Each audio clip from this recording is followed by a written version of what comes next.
ఆవిడేం చేసిందంటే తన శరీరాన్ని నీటిగా మార్చి ఒక సరోవరం కింద మారిపోయింది. అదే శరవణ తటాకం.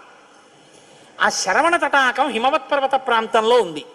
నువ్వు నా కడుపున పుట్టకపోయినా ఆఖరణ పుట్టేటప్పుడు మాత్రం ఆ శరవణ తటాకం దగ్గర నుంచి పుట్టాలి.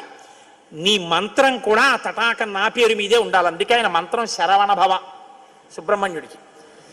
అంటే ఆయన అన్నాడు, అమ్మ తప్పకుండా, అలా నేను పరమశివుని యొక్క తేజస్సు చేత నీ తటాకంలోంచి పుడతాను.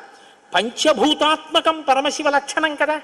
అందుకని పృథివీస్వరూపంగా, అగ్నిస్వరూపంగా, వాయుస్వరూపంగా, జలస్వరూపంగా, ఆకాశస్వరూపంగా 5 స్వరూపాలతో పార్వతీ పరమేశ్వర సమాగమ స్వరూపంగా శివశక్తుల యొక్క సమ్మేళనానికి పుట్టినటువంటి మెరుపు తీగల లోకంలో బ్రహ్మజ్ఞానాన్ని బోధ చెయ్యడం కోసమని దేవసేనాపతిని